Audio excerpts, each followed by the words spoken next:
Manamafy ny fiara-miasa amin'ny fanaraha-maso ny tsiranam-piaramanidina malagasy ny ADMA sy ny ACM. Nanome ny antony tsy nahafahan'ny niona tamin'ny sindika mpitsara ny polisy pirenena. Ametraka rafitra mazava anatsarana ny tontolon'ny fiompiana eto Madagasikara ny ministera tompon'andraikitra sy ireo veterinera. Santionan'ny vaovao atolotra anatin'ny vaovao an-tsary amin'ity hariva ity ireo rehetra ireo. Manolotra ny arahaba ho antsika rehetra manaraka ny televiziona malagasy amin'izao hariva izao ary manasantsika ihany koa naraka hatramin'ny farany ity fotoana ny vaovao an-tsary ity.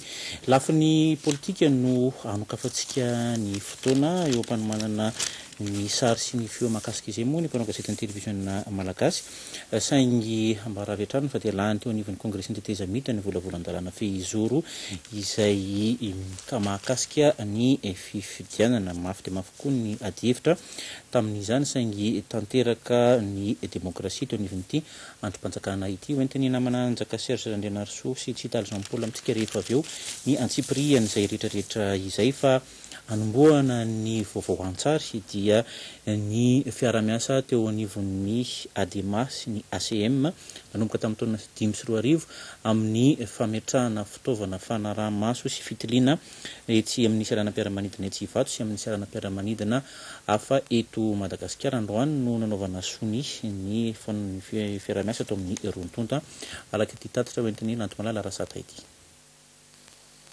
Tsy mifanitsaka ny asa sahan'ny ADMA sy ny aviation civile malagasy fa mifameno. Voatsipika izany nandritra ny lanonana fanaovan-tsony teo amin'ny rotota eo amin'ny fampiasana ireo fitaovana natao hitiliana ny entan'ireo mpandeha eny anivon'ireny seranam-piaramanidina eto amin'ny firenena ireny.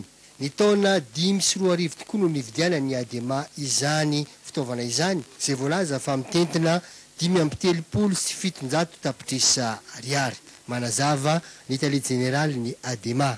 Ny antony izay nametrana azy any tany amin'ny province moa zany dia tamin'ny fotoana nividianana an'io tamin'ny taona 2025 dia teto Antananarivo fa nisy fitaovana ihany zany fa ny tany ambony faritra no tena tsy nisy dia mba nananambola moa ny ADMA dia niangaviana hoe vidy tamin'izay zay natonga azy hoe napetraka tany amin'ny faritra. Vola mitentina 420 tapitrisa ariary kosa ny voalaza ny tompony andraikitra ihany fa natao ny kojagojana ireo fitaovana ireo nandritra izay fepitoana izay. Ny seranam-piaramanidina Nosy Be, Sainte Marie, Thomas ary Taolaniaro no efa ametrahana ireo fitaovana manara-penitra ireo. Misy raha teo ny fanamby apetraky ny tale général ny aviation civile malagasy vaovao Andriamatoa Jean Robert Razafy.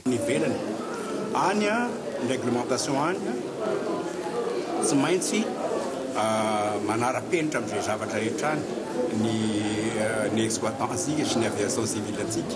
Misy compétition matanjaka be any ny ACM mamora ny asan'ireo olona rehetrarehetra zao mba afaka hanao izany compétition sy manara-penitra amin'ny famoivoizana ny ivelany. Ny sekretera général ministère fitanterana raha teo dia nanoritroritra fa miroso amin'ny fanatsarana ny fitaovana ampiasaina ny tompony andraikitra eny anivon'ny ireny seranam-piaramanidina ireny saingy mitaona ny rehetra kosa hikojakoja azy ireny.